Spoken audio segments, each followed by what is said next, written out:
Hej to, og velkommen til CPH Bank. Tak. Har I haft det godt siden sidst? Ja. Jo. Ja, det lyder godt. Hvad med boligen? Er I faldet godt på plads?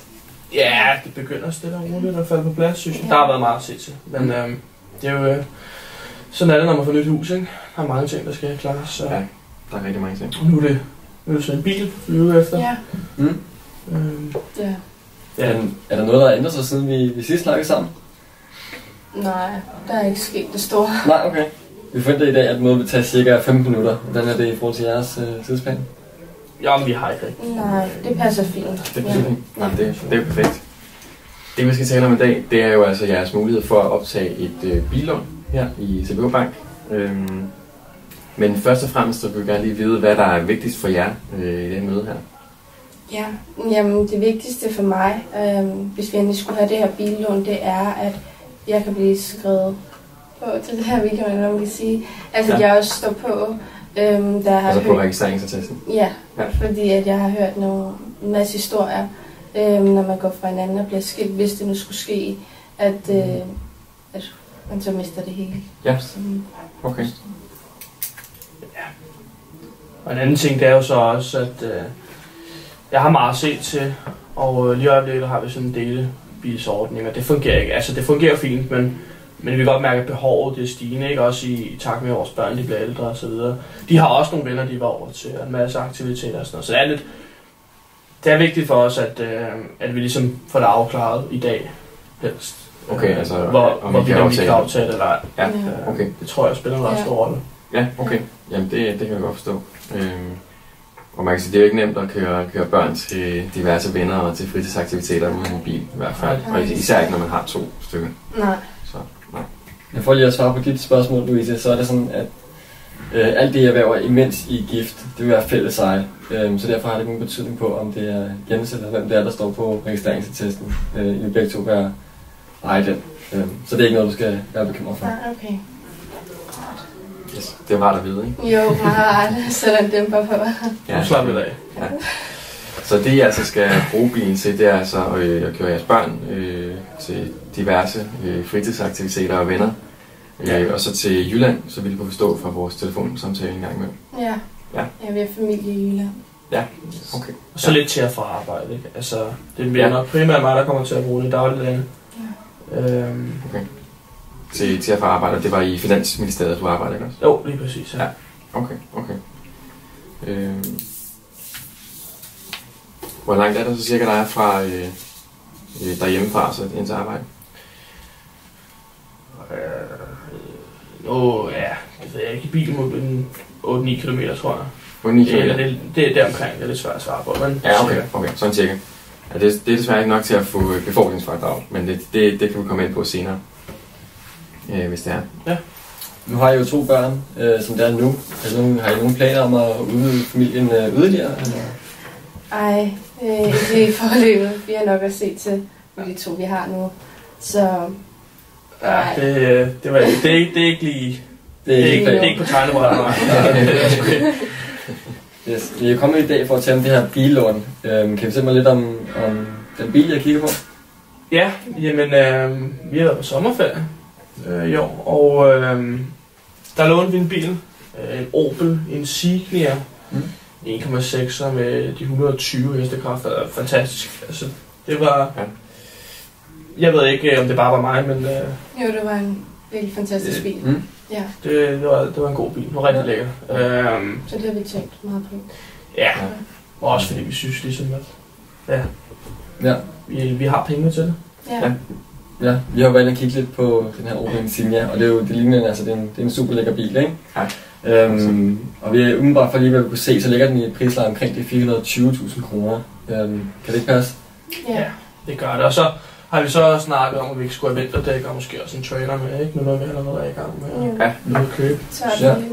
Hvad er så med de her vinterdæk her? Hvad du lige står til sådan prismæssigt? Vi var inde og kigge på nettet. De lå omkring... Altså, vi vil gerne have nogle fælge også, ikke? Så det skal både være dæk og fælge, men omkring 16.000. Okay. Det var i hvert fald lige, hvad jeg kunne finde frem til 4 stykker, ikke? Ja, på nettet. Ja, okay.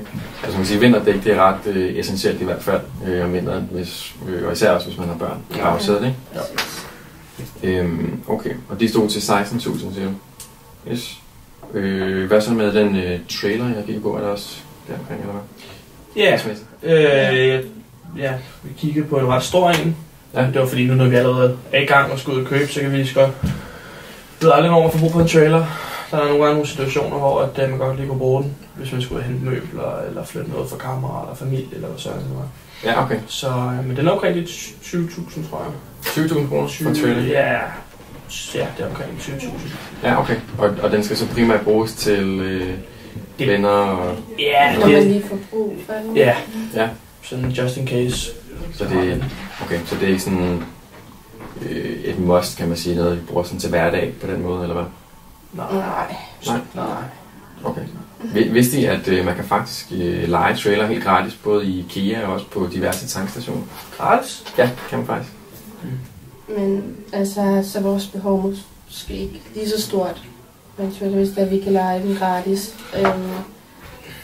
Altså hvis vi skulle være helt ærlige. Nå, er du sikker på, det er gratis? Det er faktisk helt gratis, ja. Der er mange, der ikke ved det, men det er altså helt free of charge.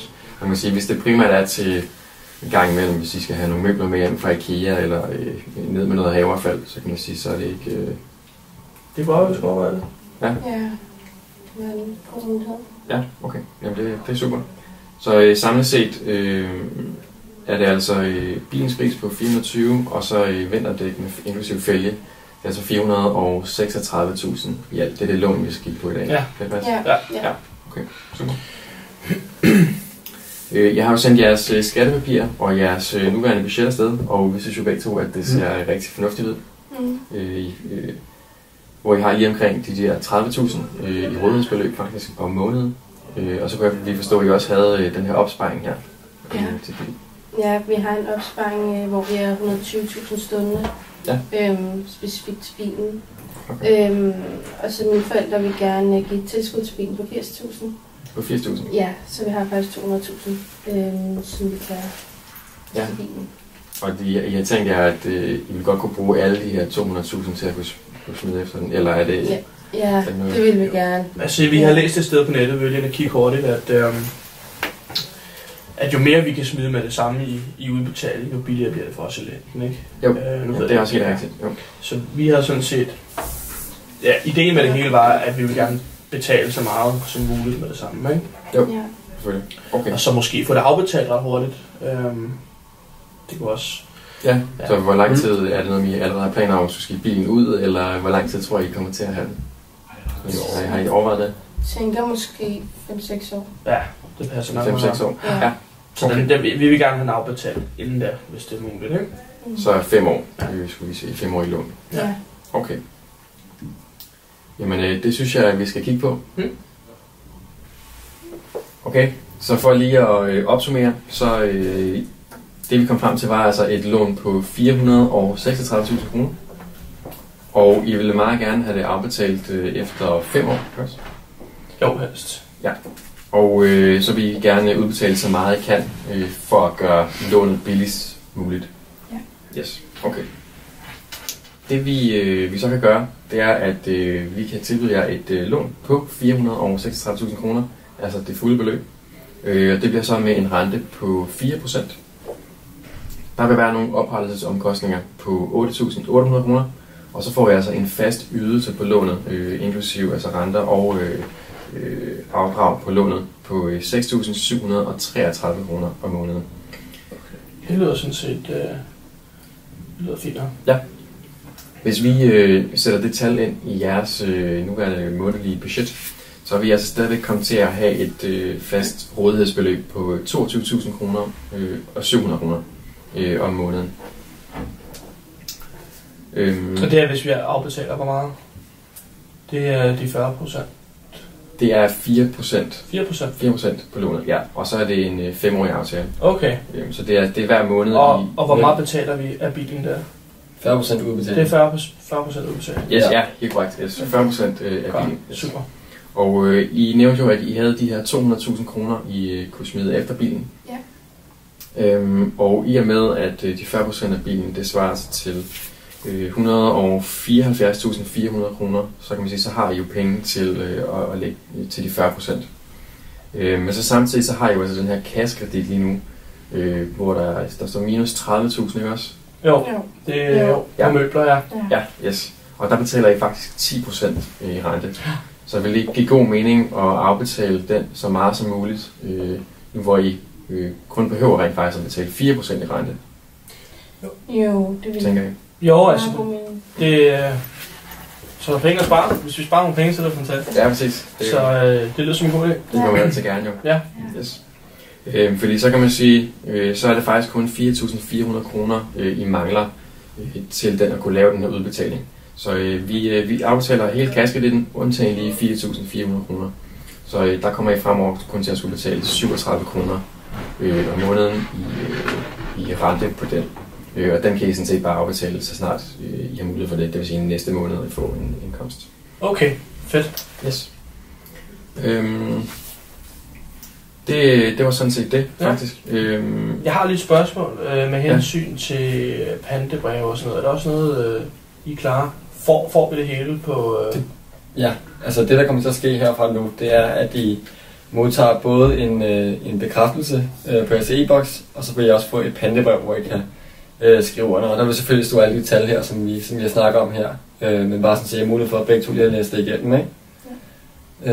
Og så kan I skrive under med digital signatur, og så derfra så vil I stadig have 14 dages fortrydelsesret til lige at gå og tænke over det lidt derhjemme, hvis nu det er der, I ikke skulle være helt sikre, ikke?